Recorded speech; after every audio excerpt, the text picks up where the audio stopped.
All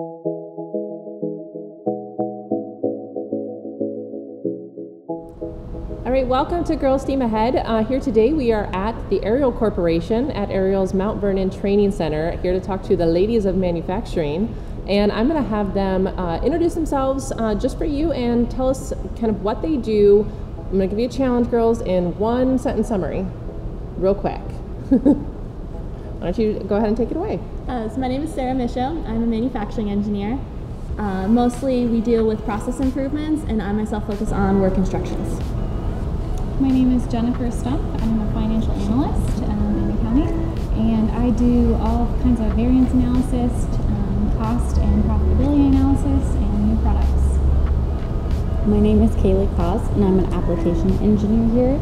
So I just help our sales team sell the compressors, but I look at the technical stuff behind it, so they know how they're going to run. My name is Mandolyn, and I am a CNC machinist, so we manufacture and produce parts with very tight tolerances. Well, I'm really excited to learn a lot more about what each of you do. So it sounds like Ariel has a lot going on behind the scenes. So it's really interesting to be able to see what it really means to work in manufacturing. And to give you a little bit of insight of Girls Steam Ahead, what our viewers really like to kind of learn about is the different types of careers, opportunities, interests that people have. You know, we're wanting to connect to the real individual who's working for the various companies that we get to talk to. I have the best job because I get to talk to all of them and really learn a lot about all the different careers. And I will say I have yet to talk to anybody in any of your 4 careers. So this is my day to learn something new. So just to throw this one out here, anybody who wants to go ahead and take a stab at it first, what's one of the most interesting things about your job? I'll start. All right. One of the most interesting things about my job is that we start with raw material or bar stock, for example, and by the time we're done with it, we have a very complex part with a bunch of different dimensions and very specific features, which is really cool to see a vision become like a tangible object. Yeah, you get the fun job of taking that really raw block of whatever it is and turning it into something that somebody can use, right? Yep. Now, Sarah, does that relate to what you do as a manufacturing engineer as well? Somewhat. So we deal with everyone on the floor. So we're kind of the in-between between, hey, we designed a part, and hey, we're going to make a part. So we come together, figure out the process, and then we focus also on the process improvements. So yes, we've put it out there. How do we make it better? How do we help the machinist so that it becomes the best process that's easiest for them to do? Personally, I do mostly work instruction, so I go out and say, hey, how do you do your job? And I get to learn all about it, and then, you know, maybe we make some improvements, maybe we don't, and then I get to give them these really great work instructions to work from. So a little bit like what I'm doing, and what is it that you do, and how do you do it? Exactly. I'm not going to give you feedback today, but so we've got taking the raw materials, how you do it, and then I'm guessing the 2 of you have a little bit more of the other end of the job, right? So something that you do interesting related to the day in the life at Ariel? Yeah, so I'm on the back end of that usually. Costs, looking at costs of what did it take us to make something. So analyzing variance in terms of raw material costs, inputs, and then also maybe it took us longer to manufacture than we thought, or something else is going on. So looking at that on the back end and how much money do we make on that? How do we do? And I'm on the front end, so I'm opposite of everyone there. So I start the process where people are saying they need a compressor to move the gas anywhere in the United States or the world. And so they tell me what they need in a compressor. And so we're talking about how far they need to move it and parameters like that. So I help them figure out what compressor in our lineup will fit that. So even though I get to do the same task of sizing a compressor, it's interesting because no 2 projects are the same. So each one has its own challenges and gets to be different and kind of livens things up. Yeah, you definitely get, you know, every day is different, new projects. It's always great to know that no matter what you're doing, it's a new and exciting day. You don't get bored with the projects you're working on. So let's talk about your work itself. you all do totally different elements of Ariel, but you make up kind of the entire, well, maybe not the entire, but a large portion of the body of what the corporation does. So how did you get to where you are? What's, in terms of your career paths? I'm actually a little bit curious to hear from Mandolyn, because I know that you started out in the manufacturing fundamentals program, and it might be interesting to kind of share how that influenced your maybe interest in becoming a machinist, which is not necessarily a common field for women right now. Yep, yeah, not at all. It's not common. I started in manufacturing fundamentals when I was a high school student. I was working part-time, kind of like a co-op type thing, and I was a College Credit Plus student as well. So I worked on some GEs and came and worked at Ariel, and I really loved the foundation that I got as far as manufacturing goes. With machining and assembly and maintenance, I got to kind of see all the different areas of Ariel. And machining was something new to me that I had not really been exposed to before, so it was a challenge. And with the exposure with like the quality standards and blueprints and the technical knowledge, it was a really hands-on opportunity that I wanted to take to apply towards like a mechanical engineering degree, for example. And then my long-term goal is sales, so I'm minoring in business as well. But after manufacturing fundamentals, I did a blue chip program, which was about 6 months long, and it was a higher level introductory, like level 1 machinist pathway, to where we got NIM certified, which is the National Institute of Metalworking Services for lathes and mills. So that was a great experience. Yeah, so you've had a lot of different opportunities here. Mm-hmm. So what about the rest of you? Career in manufacturing, obviously manufacturing engineer might have been on your radar here. So how we kind of got into manufacturing in general, or at Ariel specifically? So I started out just in engineering in middle school. That we were piloting Excellent. One of the Project Lead the Way programs that year. And so then I pursued engineering all through high school and knew exactly what I was going to go into, but I didn't know what fields, like R&D, whatever. So I ended up in a sales engineering position and decided it wasn't for me. It just wasn't the right fit. And then my next co-op, I was just looking for anything else, and I ended up in manufacturing engineering at another company, and I was like, oh, this is it. Getting to actually interact and learn, and getting to be a lot more hands-on with the equipment and seeing the direct cause and effect was just, it really was what I wanted to do. And so then from there on, I was like, all right, manufacturing engineering it is. Found that passion early. Yeah. Awesome. So let's take a step back and think about challenges that you maybe have faced along this career.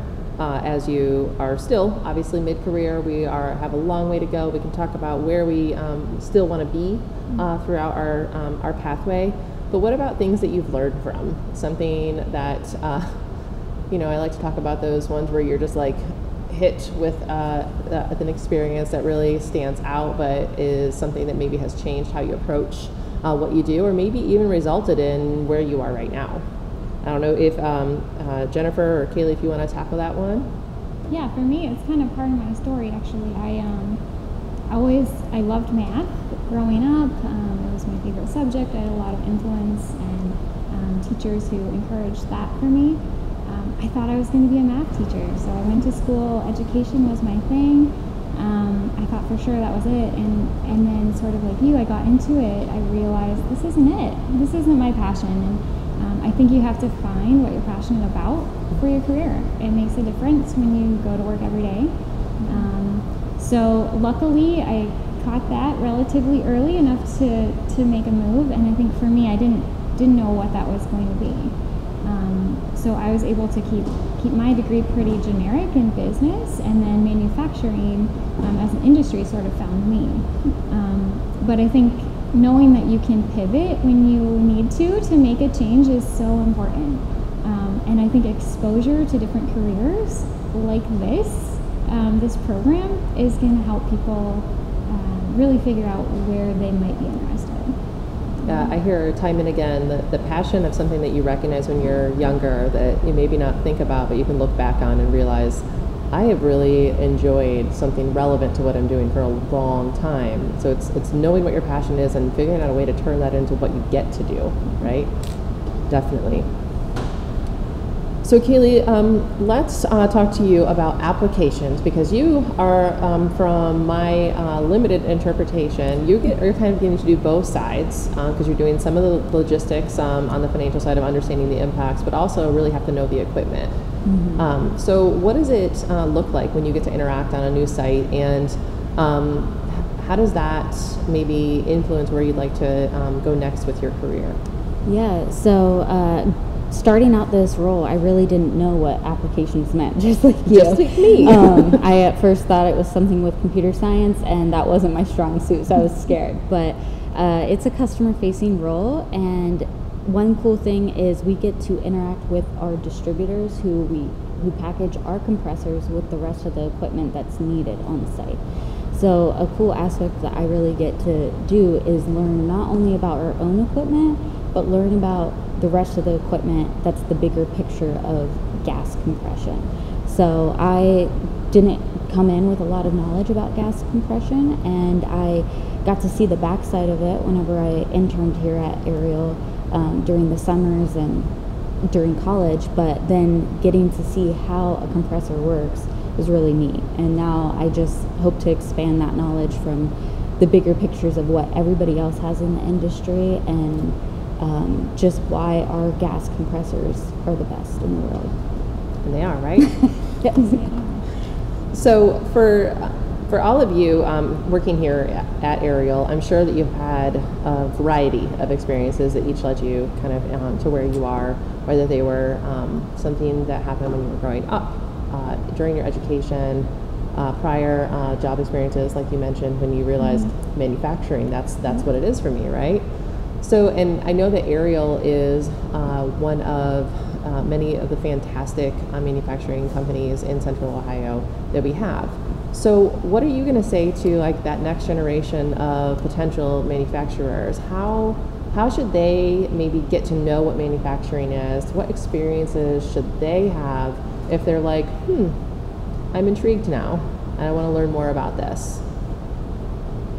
I think the most important thing is investment in training and opportunities, as far as like with my personal experience, the opportunity to be able to get hands-on training for like a skilled trade, and to be able to go to college and pursue my higher education at the same time was invaluable.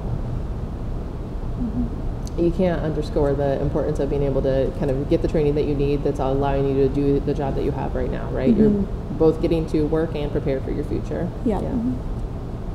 Other It's like thoughts? the best of both worlds. Yeah. And opportunities aren't limited to Ariel. If you start typing stuff into Google, you're gonna find a million different opportunities of people who will let you come in and do internships and different stuff like that. That's really, it's all out there. You just have to go find it and take advantage of it. Take advantage of any opportunity. I agree with Sarah on that. I think the amount of technology we have today to do our own research is great. I came across Ariel by chance, and I got to where I am without having that direction planned in middle school. I knew about engineering, but I didn't know where engineering could take me. So I think I would tell students and other people who are interested in manufacturing or even engineering to see what all the capabilities are, because there are so many roles, and I think I had some in mind, but I didn't realize how limitless it is. Yeah, Absolutely. Don't be afraid to ask questions. If there's something that you're wondering about, just ask about it, because anybody who's in the field and passionate about it would be more than happy to tell you everything that they know.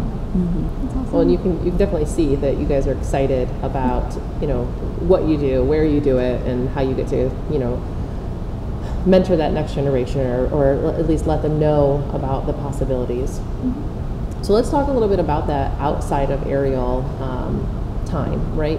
What about somebody or something that really, pushed you along the way, that helped you tackle a problem or an issue, that encouraged you? That everybody has mentors in their life. Is there one that in particular that you think, this might be why I am where I am, why I was open to looking at opportunities, or how manufacturing found me? two of you have said, you kind of fell into it because they found you. Yeah, I'll say my high school engineering teacher would be probably the first mentor and probably the best I've had over my experience. I always loved math and science, like Jennifer said, but I didn't know where I wanted to go with that. I knew I wanted to do something with that and work with it every day.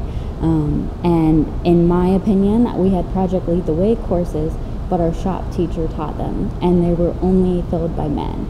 So I thought that all these classes are manufacturing or wood, and that wasn't a place for me because we really hadn't had students who did that. And it wasn't until he approached me because he had known I was good at math and science and actually explained what engineering was and what the Project Lead the Way courses were and how that supports manufacturing and how it was a place for me. So if it wasn't for him to reach out and really persuade me to actually reconsider it, I would not be here today.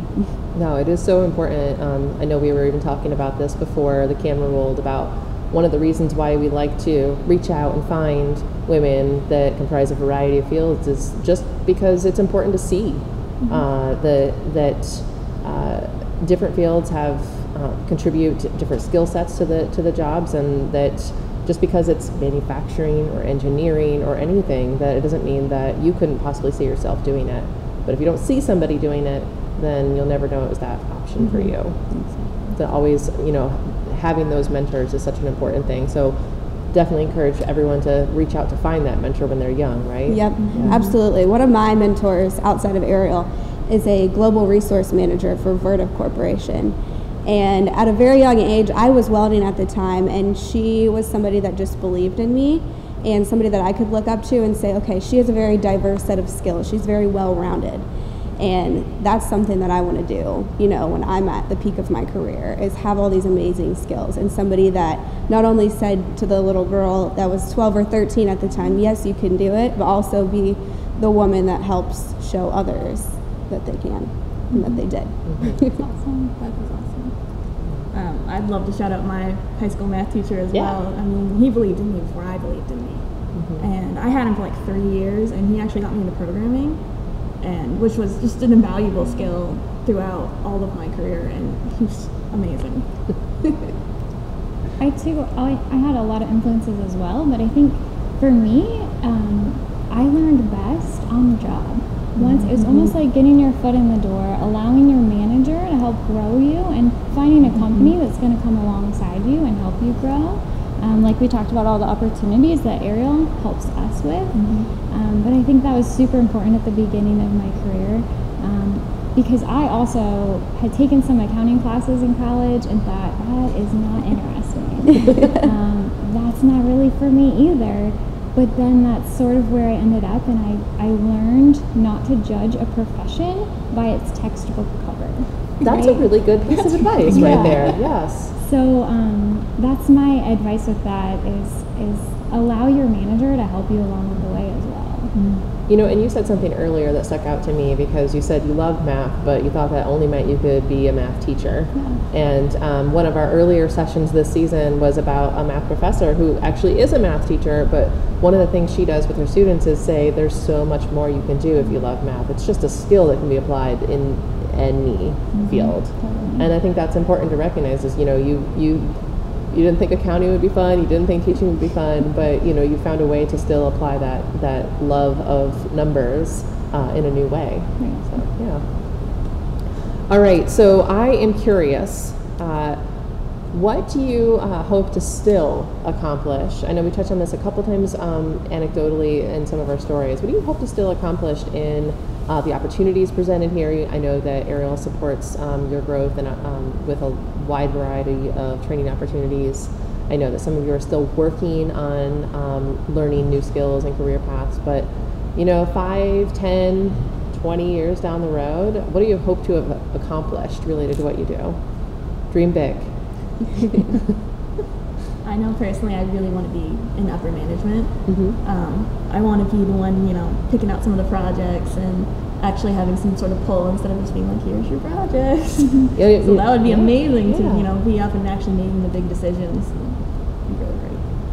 it's always fun to think about what projects you could do, right? Yeah, it's that creative side. Yeah. Other dreams that we want to share? I think for me, I've kind of stepped away from like planning everything. So I've always been a planner in my life and expecting things to go a certain way and me be at a certain point in my career. And so now I think my main goal is to be open-minded with where I can go. I think that there's a lot of companies like Ariel that there's so many opportunities, and I couldn't even tell you when I started what I would be doing today. Yeah. So 2 years ago, I wouldn't have had any idea of the projects that I'm working on now.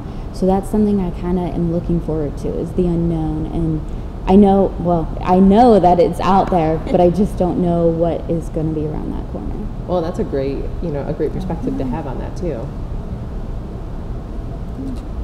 I didn't want to cut you off. No, I think for me, I love where we're going at Ariel. The finance piece and the analysis piece is sort of a growing piece of the equation. As anyone will tell you, quality is our number one, right? Our compressors are the best.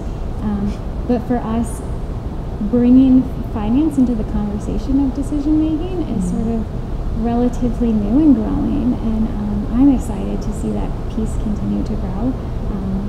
Quality will always be number one, but let's walk into decisions with our eyes wide open, and to get to be a part of that conversation is really cool. That's awesome, yeah. So let's end here. I want to give each of you a chance, if you'd like, thinking about yourself back in, that 12-year-old that you mentioned. You had an experience where there was an amazing mentor that could support you, but what's advice that you could give that 12, that 16, that 20-year-old even, that you think really could be invaluable as they look to learning more about STEM fields, STEAM fields, and being open, as you mentioned, to opportunities on the horizon? Could be manufacturing specific or not, because it's just based off you as a professional in the field. I'd say you have to be your own cheerleader, and you have to be your biggest cheerleader, because you're going to find naysayers along the way. You always do. And it's when you're faced with them, you have to be like, nah, I'm awesome and I can do this. And eventually, you hype yourself up enough, people are going to be like, no, she is great.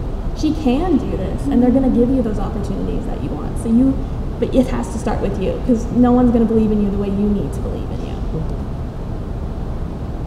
Anyone? I think one thing I would like to have been told at the beginning of it, and maybe I was a little bit, is just kind of like where Sarah's saying, is believe in yourself and don't be deterred when like all the challenges come up. We've talked about mentors we had along the way, but if you don't have that teacher who tells you, come into our class, this is going to be really good for you, or if you have questionable, I think engineering, and a lot of people who would consider it, they have brains that are creative and like to solve problems. So I would encourage you to think creatively and to kind of figure out another way to get around that. So if you don't have somebody who would be an immediate mentor, look online. It doesn't have to be somebody directly in your life. It could be somebody on YouTube, some female engineer, or somebody that you look up to, and then that can get you to the path that you need to.